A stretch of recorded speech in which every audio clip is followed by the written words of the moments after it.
추수감사절의 유래를 잠깐 말씀을 드리겠습니다. 그래서 아직도 추수감사절에 대한 부분을 모르시는 분들이 혹시나 있을 것 같아서 추수감사절은 성경에 언급된 절기는 아닙니다.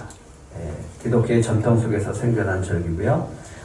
영국에 국교가 있었는데 이 국교 속에서 너무나 핍박을 받고 있었던 청교도들이 이 박해를 받고 고통을 당하면서 이런 마음이 생겼습니다. 좀 온전한 예배를 좀 드리고 싶다. 그리고 성경을 읽고 배우고 싶다라는 그런 열망이 뜨거워졌습니다. 그래서 오직 하나님 한 분만을 바로 믿고 싶어서 좀 신앙의 자유를 찾기 위해서 어떻게 할까 하다가 이 정동고향을 떠나서 신대륙 아메리카를 향해서 목숨을 건 항해를 하게 되었습니다. 그래서 1620년에 102명의 청교도들이 메이플라워를 타고서 지금의 신대륙 아메리카를 도착을 하는데 12월 21일 지금의 뉴 잉글랜드에 도착을 하게 되어지고요. 혹독한 겨울을 보내면서 그 첫 해에 많은 사람들이 죽게 되어집니다. 1년 만에 반 이상의 풍토병과 영양결핍으로 세상을 떠나가게 되어집니다. 그런데 어떻게 정말 감사하게도 인디언들이 옥수수 씨앗을 줘서 그것을 파종을 해서 거두게 되어지죠. 근데 양이 너무나 적은 거예요. 이것 갖고서는 정말 다 배불리 먹을 수 없는 상황인데 다 먹을 수가 없잖아요. 왜? 씨앗을 또 심어야 되니까. 그래서 너무나 연약하고 배고프고 하는 상황 속에서 그들이 모입니다. 교회에 모여서 예배를 드려요. 그 예배가 감사 예배였어요. 내년을 생각하면 씨를 남겨둬야 되고 지금 배고픈 걸 생각하면 먹어도 현치 않은 그런 상황에서 첫 번째 거둔 그 곡식을 가지고 하나님께 예배를 드리기 시작한 겁니다. 그래서 초라한 수확이지만 그것을 드렸는데 저는 그렇게 생각해요. 이 감사를 눈물로 드리는 감사다라고 그렇게 표현하고 싶습니다. 감사해야죠. 근데 감사인데 그 마음에 작은 마음들이 눈물로 드리는 감사입니다. 이 감사에 세 가지가 있습니다. 지난 1년 동안 하나님께 자유롭게 예배할 수 있어서 감사합니다. 성경을 마음껏 읽을 자유를 주셔서 감사합니다.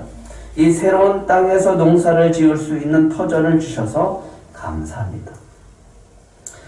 주변 인디언들을 초청해서 감사와의 떡과 과일을 나눴고요. 이것을 미국의 초대 대통령인 조지 워싱턴이 11월 셋째 주 목요일부터 주일까지 이 국경일로 삼아서 추수감사절을 지키게 되어진 것이 지금까지 지키게 되어졌고 그 풍습이 관행이 이제 우리나라에 들어오게 되어졌죠. 그런데 우리는 11월 셋째 주가 되어지면 사실은 긴장할 때가 되어지잖아요. 그래서 요즘은 우리 교회처럼 11월 첫째 주에 드리는 교회들이 많습니다. 올해도 이렇게 풍성한 곡식, 여러분들의 사랑이 담겨지고 감사의 마음이 담겨진 이 곡식과 또 이 과일들을 하나님께 영광으로 올려드리고 우리 감사에 표현할 수 있어서 진심으로 감사드립니다. 이거 어떻게 할까를 생각하다가 지금 성도가 한 분도 없는 교회가 있어요. 그 교회와 여기 옆에 있는 교회를 좀 나눠서 드렸으면 좋겠습니다. 우리 교회가 할 일이 있습니다. 뭐죠? 작은 영혼과 작은 교회들에게 꿈과 희망을 주는 교회입니다.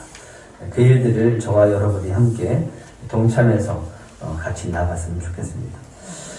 추수감사절을 좀 성경에서 찾아볼 수 없을까? 찾아본다라고 하면 초막절이라고 할 수 있습니다. 성경에서 추수감사주일은 나오지 않습니다. 추수감사절은 나오지 않지만 그 의미를 찾아간다라고 하면 구약의 초막절, 장막절, 수장절이라고 하는 이 초막절을 볼 수 있습니다. 유대력을 보면 7월 1일이 나팔절입니다. 7월 1일이 나팔절인데 유대인들은 나팔절이 새해 첫날이에요. 우리는 이 양력으로 1월 1일이 신정으로 해서 새해 첫날로 드리지만 유대력은 다릅니다. 한 9월이나 10월 정도가 되어집니다. 그래서 올해 따져보니까 7월 1일은 9월 6일이었습니다. 그래서 저녁에 시작해서 9월 8일 저녁까지 이스라엘의 새해가 시작되어졌고 새해를 나팔을 불어서 알리게 되어집니다. 우리는 새해 사람들이 어디로 가죠? 해 뜨는 거 구경하러 가죠. 근데 이스라엘 사람들은 나팔을 불고 그들은 하나님께 감사를 드리게 되어집니다. 그 다음에 7월 10일이 되어지면 대속죄일인데 이날은 1년에 한 번 이 모든 죄를 하나님 앞에 다 드리는 그래서 속죄하는 그런 날입니다. 올해는 9월 15일 수요일 저녁부터 9월 16일 목요일 저녁까지였습니다. 그리고 난 다음에 7월 15일부터 7일간 모이게 되어지는데 이 기간이 초막절 기간입니다. 올해는 9월 20일부터 9월 27일까지 지냈고요. 첫째 날도 성회로 모이고 마지막 8일째도 성회로 모입니다. 그래서 이 네 가지를 가지고 하나님 앞에 나아가게 되어지는데 이 유대인들이 지금도 이렇게 드리고 있는 게 초막절입니다. 네 가지인데요. 레위기에 있는 말씀대로 하고 있습니다. 실과를 가지고 또 종려나무 가지를 가지고 무성한 가지를 가지고 신의 버들을 가지고 하나님 앞에 나아가고요. 이것을 가지고 초막을 짓고 그러니까 텐트를 치고 거기다 위에 올리고 하나님 앞에 이제 기도하는 것입니다. 그런 것도 있어요. 텐트를 칠 때 하늘이 보여야 되고 뭐 별이 3개 정도 이상 보여야 된다. 뭐 그런 규례들도 있습니다. 근데 성경에는 레위기 23장 42절 43절의 말씀을 근거로 하고 물론 뭐 다른 성경에도 나와 있지만 제일 먼저 절기를 말씀하시는 이 구체적인 것이 이 레위기에 잘 나와 있기 때문에 한번 넘겨주실래요? 네. 레위기 23장 42절 43절 한번 같이 읽겠습니다. 보이시나요? 시작.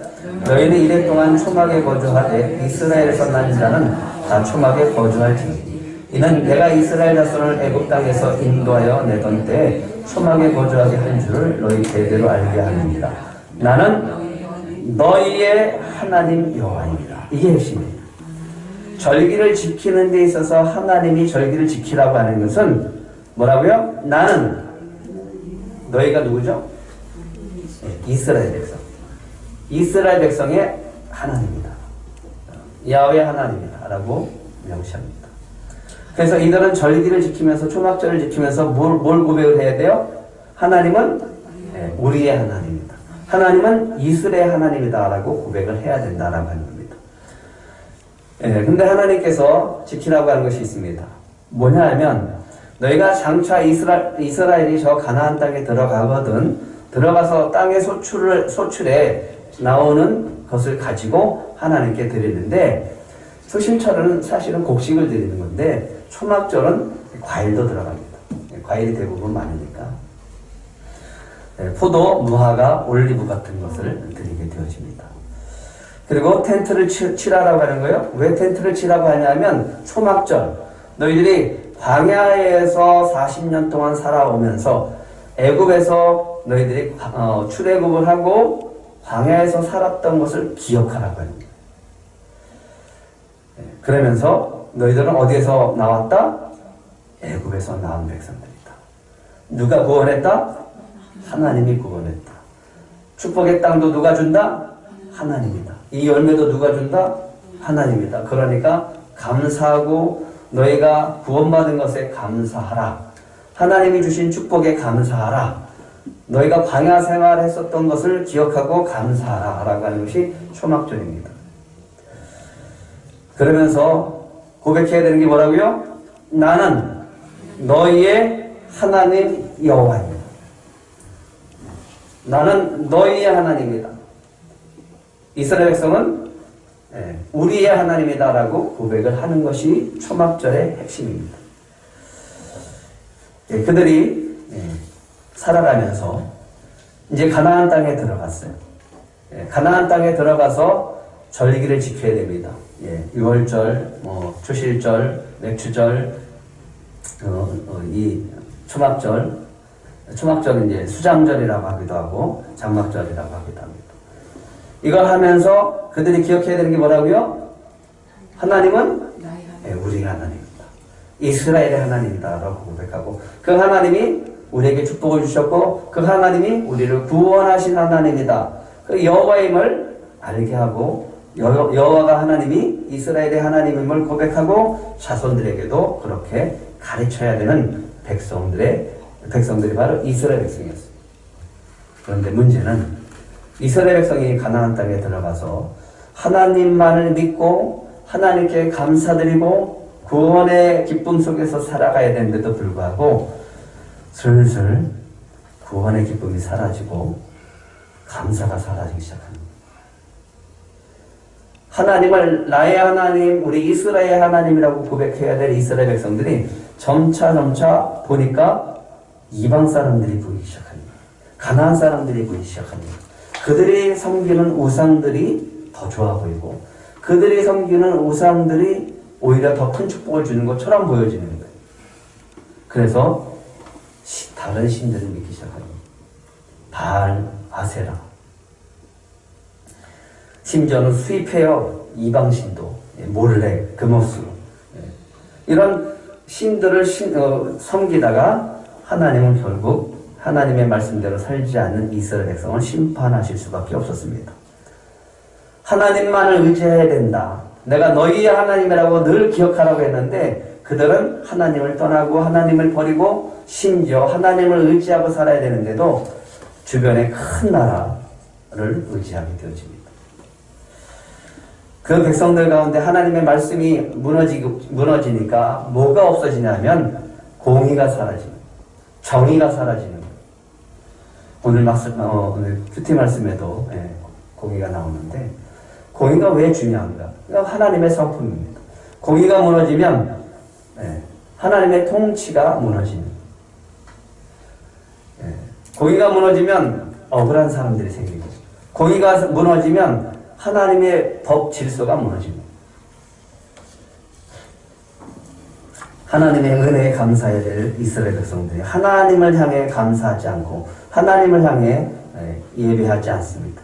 그저 형식적인 예배가 되어졌고 형식적인 감사가 되어지니까 결국은 하나님을 떠난 가운데 하나님은 어쩔 수 없이 그들에게 심판을 하실 수밖에 없었습니다. 그래서 북이스라엘은 BC 720년에 아수르에 의해서 멸망당합니다. 남유다는 BC 586년에 바벨론에 의해서 멸망당합니다. 하나님이 이스라엘 백성을 멸망시키고 하신 것이 있어요. 첫 번째, 그 땅을 황폐케 합니다. 성전을 무너뜨립니다. 그 다음에 이스라엘 백성을, 유다 백성을 끌어다가 저 바벨론의 포로로 끌어가냅니다. 다시 포로로 끌려갑니다. 다시 나라를 잃어버리는 거예요. 다시 자유를 잃어버리는 거예요. 다시 하나님을 믿는 믿음의 사람들로 살아야 되는데도 불구하고 정체성을 잃어버립니다. 결국은 포로 생활하면서 하나님이 깨달으라고 했어요. 첫 번째는 내가 너희 하나님이다. 내가 너희 하나님이다. 회개하고 겸손하고 교만을 버려라 라고 하면서 하나님 70년 동안 그들을 연단하고 정화시켜 나갑니다. 그들을 낮추시고 교만했던 죄를 정결케 하십니다. 그리고 하나님이 이제 뭐 하려고 하냐면 새롭게 하기 원합니다. 이제 이스라엘 백성으로 말미암아 새로운 시작을 하기를 원합니다. 그래서 세 가지의 회복을 에스겔을 통해서 약속하고 그들을 통해서 이제 이렇게 하겠다라고 하는 세 가지를 얘기합니다. 첫 번째 우리 23절 같이 읽겠습니다. 23절 시작. 여러 나라 가운데서 더럽혀진 이름 곧 너희가 그들 가운데서 더럽힌 나의 큰 이름을 내가 거룩하게 할지라. 내가 그들의 눈앞에서 너희로 말미암아 나의 거룩함을 나타내리니 내가 여호와인 줄을 여러 나라 사람이 알리라. 주 여호와의 말씀이니라. 예, 하나님이 가장 먼저 회복시키는 게 뭐예요? 1번. 예, 이스라엘 백성으로 말미암아 더럽혀진 하나님의 이름을 다시 그들을 통해서 거룩하게 하겠다라고 말씀하십니다. 하나님의 명예가 달려있어요. 하나님이 더럽혀진 그 이름을 하나님께서 다시 거룩하게 하겠다라고 말씀하십니다. 회복은 하나님의 영광에 있어요. 하나님의 이름이 다시 높여줘야 되고 온 땅 안에 하나님이라고 하는 그 이름, 여호와라고 하는 그 이름이 다시 높아져야 된다라고 하는 거예요. 주님은 이 새로움을 덧입기를 원합니다. 두 번째입니다. 25절입니다. 25절. 25절. 시작. 맑은 물을 너희에게 뿌려서 너희로 정결하게 하되 곧 너희 모든 더러운 것에서와 모든 우상 숭배에서 너희를 정결하게 할 것이며. 우상 숭배로 인해서 이스라엘 백성들이 멸망을 당했어요. 그래서 하나님은 거룩한 하나님의 백성으로 이스라엘 백성을 다시 회복시키겠다라고 약속하십니다. 뭘로써요? 맑은 물로. 너희를 정결하게 하겠다. 더러워진 것 다 씻어버리고, 더러운 이제 우상으로 더러운 이제 다 씻어버리고, 정결하고 거룩한 백성으로 다시 회복시켜주겠다. 너희가 70년 동안 포로 생활하는 가운데, 너가 그런 고난 가운데 나라를 잃고 성전이 파괴되어지고 땅을 잃어버린 너에게 포로 생활 가운데 그들을 그렇게 해서 정화시켜 나가겠다는 거예요. 요즘 우리가 주변 세미나 때 연단에 대해서 우리가 주제를 가지고 나누고 있잖아요. 방법이 그것밖에 없어요. 거룩해지려면, 하나님이 정결케 하려면 그 방법밖에 없어요. 그렇게 되어질 때 세 번째 하나님이 회복시켜주겠다라고 하는 것이 있습니다. 29절과 30절.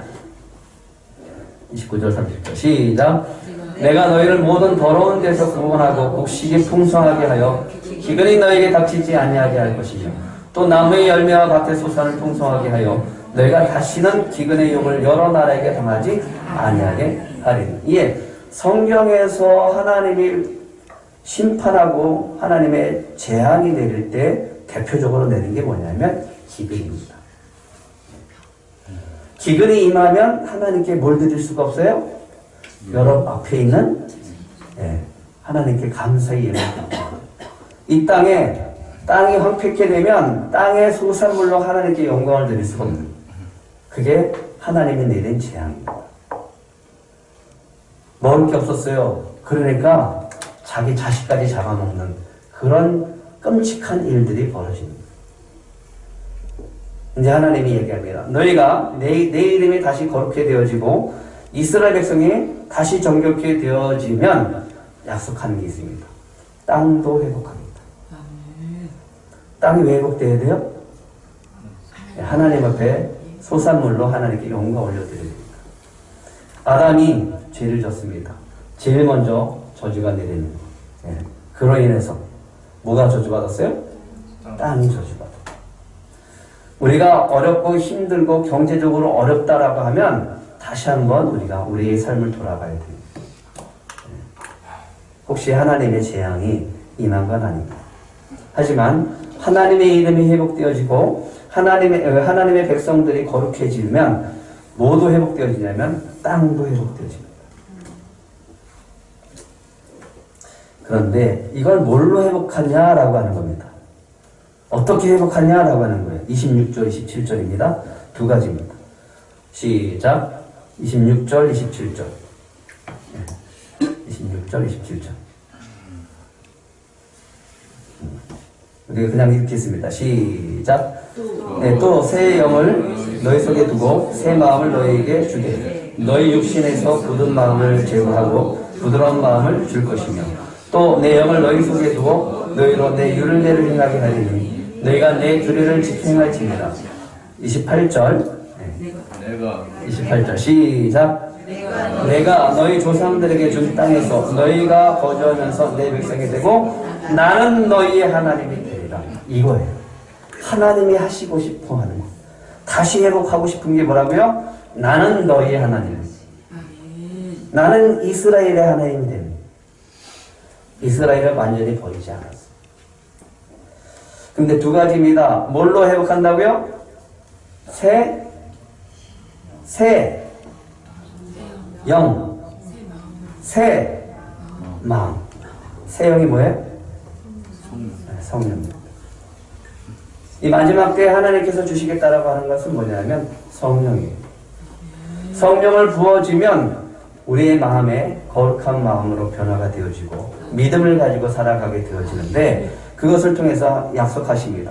내가 이제 율례를 알고 행하라고 너에게 말하지 않겠다. 왜? 성령이 임하면 그렇게 할 수 있게 되어지니까. 이스라엘 백성에게 그렇게 하나님이 명령했지만 결국은 실패해버렸어요. 하나님이 이 실패를 다시 성공으로 바꾸기 위해서 뭘 주시냐면 성령을 주시는 거예요. 성령이 우리 안에 있으면 그 성령의 힘으로 우리가 하나님의 말씀을 지키고 살 수 있다라고 하는 거예요. 그렇기 때문에 얘기합니다. 그렇게 되어지면 회복이 되어지고 28절 조상들에게 준 땅에서 너희가 거주하면서 내 백성이 되고 나는 너희 하나님이 되리라 라고 하는 것이 회복된다라고 하는 거예요. 성령으로 회복된다. 예, 그래서 하나님은 그 성령을 나중에 오순절 때 부어줍니다. 사도행전 2장 때 부어주는 것을 보게 되어집니다. 그러면 70년 포로 생활하고 이후에 돌아왔을 때 이런 것들이 회복되어지는 건 맞습니다. 그런데 문제는 24절에 24절에 보니까 이렇게 됩니다. 내가 너희를 여러 나라 가운데서 인도하여 내고 여러 민족 가운데서 모아 데리고 고국 땅에 들어가서. 근데 이 말이 안 맞아요. 어디로 갔죠? 이스라엘 백성들이? 어디로 끌려갔습니까? 바벨론으로 끌려갔다 그랬죠. 근데 왜 그들이 여러 나라 가운데서 인도되어지고 여러 민족 가운데서 데리고 고국 땅에 들어간다라고 얘기했습니다. 이게 말이 안 되는 거예요. 이게 도대체 그래서 성경학자들은 이 말씀을 가지고 굉장히 고민을 많이 했었어요. 언제까지 이스라엘이라는 나라가 이 땅에 세워지기 전까지 말이 안 맞았어요. 근데 맞기 시작을 합니다. 언제냐면 1900년대부터 시작되어집니다. 예, 에스겔 34장 13절 한번 볼게요. 에스겔 34장 13절 14절 한번 같이 읽겠습니다. 시작. 내가 그것들을 만민 가운데서 끌어내며 여러 백성 가운데서 모아 그 본토로 데리고 가서 이스라엘 산 위에와 시내가에와 그 땅 모든 거주지에서 먹이되 좋은 꼴을 먹이고 그 우리를 이스라엘 높은 산에 두리니 그것들이 그곳에 있는 좋은 우리에 누워있으며 이스라엘 산에서 살찐 꼴을 먹으리라. 역시 이것도 내가 그것들 만민 가운데서 끌어내어 여러 백성 가운데서 본토로 오게 한다라고 하는 말씀이 있습니다. 다시요. 에스겔 36장 24절 넘겨주시고 24절 한 구절만 읽겠습니다. 시작. 내가 너희를 여러 나라 가운데서 인도해야 되고 여러 민족 가운데서 모아 데리고 고국 땅에 들어가서. 그리고 에스겔 37장 우리가 마른 교회의 역사죠. 잘 알고 있는 말씀인데 12절 13절 한번 같이 읽겠습니다. 시작. 그러므로 너는 대언하여 그들에게 이르기를 주 여호와께서 이같이 말씀하시기를 내 백성들아 내가 너희 무덤을 열고 너희로 거기에서 나오게 하고 이스라엘 땅으로 들어가게 하리니 내 백성들아 내가 너희 무덤을 열고 너희로 거기에서 나오게 한즉 너희는 내가 여호와인 줄 알아야. 사람들은 이 말씀이 무슨 말씀인지 몰랐어요. 적어도 1900년대 이스라엘이 생겨지기까지. 이게 언제 이루어지는가? In 1867, Mark Twain toured the land of Israel, known back then as Palestine. Here's how he described it. A desolate country whose soil is rich enough, but is given over wholly to weeds. A silent, mournful expanse. There was hardly a tree or a shrub anywhere. Palestine sits in sackcloth and ashes, desolate and unlovely. Land has been conquered, 15, 20 different times. It never becomes a homeland for any other people group, and the land would never produce for any other people group. And Israel moves back in, and suddenly the vast desert wastelands are now producing flowers, they're producing fruit. Isaiah 27 talks about how that when Israel returns, Jacob will take root and fill the earth with fruit. And for many centuries, believers would read that and look at that as allegorical or spiritual, and we're finding today it's very literal. It's happening. 이른 새벽부터 2천여 명의 환영 인파가 텔아비브 벤구리온 국제공항에 모여들었습니다. 이스라엘로 이주하는 유대인들을 태운 전세기가 도착하기 때문입니다. 가족을 기다리는 사람, 친구나 옛 직장 동료를 기다리는 사람, 단순히 새로운 이민자를 환영하기 위해 참석한 사람 등 목적은 다르지만 모두 한 마음으로 새로운 이민자, 올림들을 환영하며 환호성을 터뜨렸습니다. 이번 전세기를 통해 이민 온 유대인은 태어난 지 3주 반 된 아기에서부터 85세의 노인까지 총 233명이며 이 중 75명은 lone soldier, 즉 이스라엘 군에 자원 입대하기 위해 가족을 남기고 호롤 단신으로 이주해온 청년들입니다. I think the Jewish future is being paved here in Israel, and I want to be part of that. I want to have a hand in settling and in building the Jewish state. I think after 2,000 years, we've returned, and I want to be part of that. Like, we're Jews, and this is our homeland, so we have to be here, and I think that there's no other place for us to be, so I'm lucky to be able to be here. You are no longer Jews in exile. You are Israelis. 넷피쉬 베네피쉬가 주관하는 알리아의 5만 번째 이민자 22살의 레베카 글렌저도 이번 이민 행렬에 함께했습니다. 레베카는 미국 콜롬비아 대학교 경제학과를 졸업하고 이스라엘 군에 입대하는 론 솔저 중 한 명입니다. The first time I came to Israel, I experienced such a warmth of the people and a sense of belonging that made me just want to learn more and meet more people, I guess. So then I kept coming back, kept participating in different programs, and I don't know. 4 years later, I just couldn't picture spending the rest of my life anywhere else. Even if I don't practice it or believe in it, I still feel like I'm a part of it just because of who I am. 종교인이든 비종교인이든 그들이 고토로 돌아오는 이유가 바로 이곳이 집이자 고국이기 때문이라고 대답하는 유대인들. 이는 하나님의 언약이 유대인들의 DNA 안에 깊이 자리 잡고 있음을 보여주고 있습니다.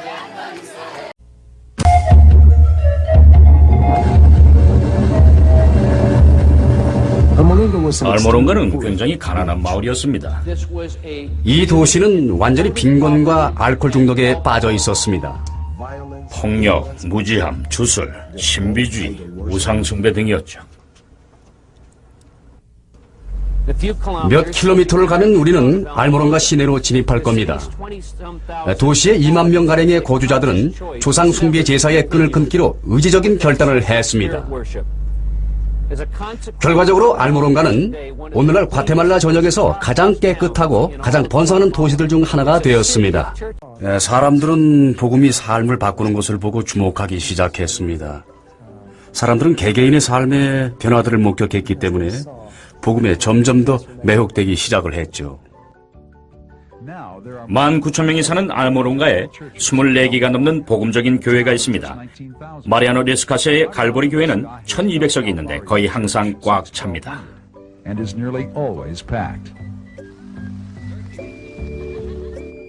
하지만 성령님의 임재는 교회 성장 하나로만 측정되지 않습니다. 알모론가의 번잡한 상업지구를 지나가다 보면 부흥이 가져온 사회적인 변화의 영향을 알게 되죠. 길거리와 빌딩의 이름들이 성서적인 이름을 따서 붙여져 있습니다. 만일 외국인들이 이것을 믿음의 공공연한 표시로 생각한다면 마리아노는 그것을 완전히 자연스러운 것으로 보고 있습니다. 하나님을 사랑한다는 것을 보여주지 않으면서 어떻게 하나님을 사랑한다고 말할 수 있습니까? 알모론가는 한때 36개나 되는 술집으로 가득한 곳이었는데 지금은 3개만 남아 있습니다. 그리고 술 마시는 것이 그치니까 폭력도 멎었습니다. 20년간 그 마을의 범죄율은 점차적으로 감소되었죠. 알모론가에 4개의 감옥이 문을 닫았습니다. 새로 개조된 빌딩은 지금은 명예의 전당이라고 불리워집니다. 산티아고 경찰서장에게는 편안한 시절이죠. 도나토 소장님께 묻겠습니다. 지금 마을에 감옥이 없습니까? 없습니다. 없어요. 아, 없다고요? 감옥이 지금 현재 없다는 그런 얘기죠? 네. 그런 거 필요가 없어서입니까? 아닙니다. 필요 없어서가 아니라 문제를 일으키는 사람이 없었었죠. 아, 네, 그렇군요. 마을의 농사 자체도 생명력을 가지게 됐습니다. 몇 년 동안 알모론가 주변의 수확은 건조한 기후와 게으름으로 형편없었습니다. 그런데 사람들이 하나님께로 돌아왔을 때 그들의 땅에서도 놀라운 변화가 일어났습니다. 알모론가는 비옥한 골짜기가 됐습니다. 땅이 매우 비옥하고 너무너무 좋아서 최상의 야채를 생산해내고 있어요. 1년에 3번이나 추수를 합니다.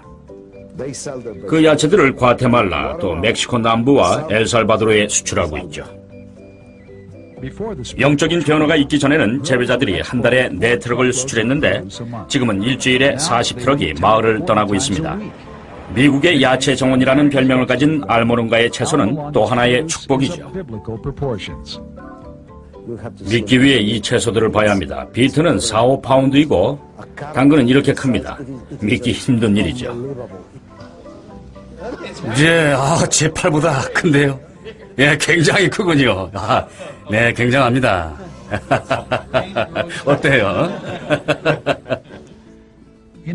이 야채들의 규모와 이 마을의 1000% 증가된 농업 생산률에 흥미를 갖고 미국과 다른 나라들로부터 연구가들은 그들의 비법을 배우기 위해서 알모론가에 왔습니다. 그러나 대답은 그들이 기대하던 것이 아니었죠. 알모론가에 사는 농부들에게 하나님께서 주신 지혜가 이 과학적인 방법보다는 훨씬 나은 수확을 주었고 또 농부들은 풍성한 수확을 주시는 주님께 계속적으로 영광을 돌리고 있습니다. 우를 추수하려면 전에는 60일이 걸리곤 했습니다. 그러나 사람들이 복음을 받아들이고 나서는 40일 정도면 돼요. 지금은 자주 25일 정도면 수확을 할 수 있죠. 사람들이 변하고 땅이 변하고 예수 그리스도를 구원자로 믿기 시작했을 때 야채들이 자라기 시작한 거죠. 일단 사람들이 그리스도 안에서 자유케 되면서 일하기 시작했습니다. 그들이 일하기 시작하면서부터 재정적으로 이익을 받습니다. 땅을 더 열심히 가꾸기 시작했고 땅은 더 많은 소출을 내기 시작했습니다. 농부들은 큰 벤처 트럭을 현금으로 사고 성경 구절을 장식으로 써서 트럭을 꾸몄습니다. 정말이지 이것은 놀라운 일이고 또 복음이 지역사회를 변화시킨 결과라고 할 수 있어요. 2500년 전에 하나님이 약속한 게 지금 이루어지고 있어요. 하나님의 말씀이 그냥 죽은 게 아니라 지금도 이 세상에서 이 땅의 이스라엘 백성을 통해서 성취되고 있는 것을 보게 되어집니다. 놀랍지 않아요? 하나님의 말씀이 이 땅 가운데서 그대로 이루어지고 있는데 이게 100년 전부터 이루어지고 있는 거예요. 그 전에는 이 말씀이 안 맞았어요. 근데 어떻게 만민 가운데서 끌어온다는 말이 있을까? 바벨론에서 끌어왔는데, 근데 지금 보니까 러시아, 이디오피아, 미국, 전 세계 유럽에서 다 와서 이스라엘을 형성해 나갑니다. 하나님이 약속하셨어요. 언약하셨어요. 근데 이루어지고 있습니다. 다음 거 보여주세요.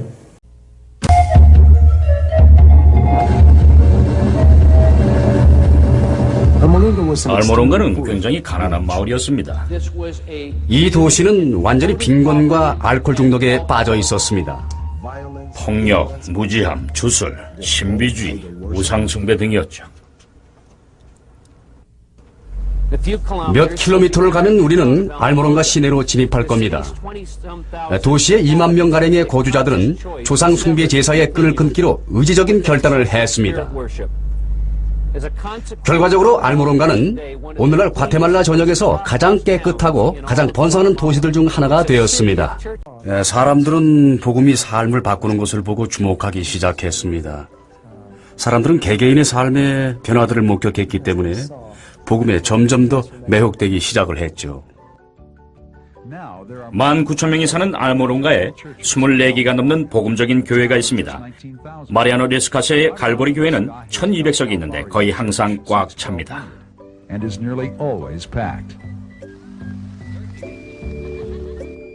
하지만 성령님의 임재는 교회 성장 하나로만 측정되지 않습니다. 알모론가의 번잡한 상업지구를 지나가다 보면 부흥이 가져온 사회적인 변화의 영향을 알게 되죠. 길거리와 빌딩의 이름들이 성서적인 이름을 따서 붙여져 있습니다. 만일 외국인들이 이것을 믿음의 공공연한 표시로 생각한다면 마리아노는 그것을 완전히 자연스러운 것으로 보고 있습니다. 하나님을 사랑한다는 것을 보여주지 않으면서 어떻게 하나님을 사랑한다고 말할 수 있습니까? 알모론가는 한때 36개나 되는 술집으로 가득한 곳이었는데 지금은 3개만 남아 있습니다. 그리고 술 마시는 것이 그치니까 폭력도 멎었습니다. 20년간 그 마을의 범죄율은 점차적으로 감소되었죠. 알모론가의 4개의 감옥이 문을 닫았습니다. 새로 개조된 빌딩은 지금은 명예의 전당이라고 불리워집니다. 산티아고 경찰서장에게는 편안한 시절이죠. 도나토 소장님께 묻겠습니다. 지금 마을에 감옥이 없습니까? 없습니다. 없어요. 없다고요? 감옥이 이제 현재 없다는 그런 얘기죠? 네. 그런 거 필요가 없어서입니까? 아닙니다. 필요 없어서가 아니라 문제를 일으키는 사람이 없었었죠. 네, 그렇군요. 마을의 농사 자체도 생명력을 가지게 됐습니다. 몇 년 동안 알모론가 주변의 수확은 건조한 기후와 게으름으로 형편없었습니다. 그런데 사람들이 하나님께로 돌아왔을 때 그들의 땅에서도 놀라운 변화가 일어났습니다. 알모론가는 비옥한 골짜기가 됐습니다. 땅이 매우 비옥하고 너무너무 좋아서 최상의 야채를 생산해내고 있어요. 1년에 3번이나 추수를 합니다. 그 야채들을 과테말라, 또 멕시코 남부와 엘살바도르에 수출하고 있죠.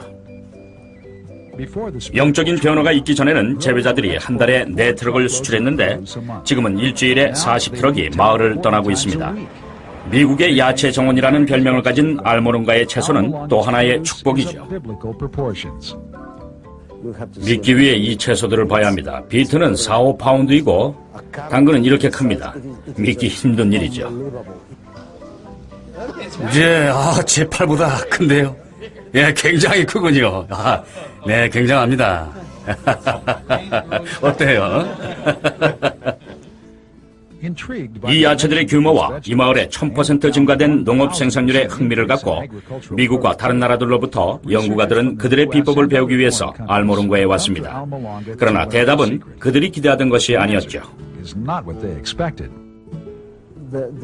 알모론가에 사는 농부들에게 하나님께서 주신 지혜가 이 과학적인 방법보다는 훨씬 나은 수확을 주었고 또 농부들은 풍성한 수확을 주시는 주님께 계속적으로 영광을 돌리고 있습니다.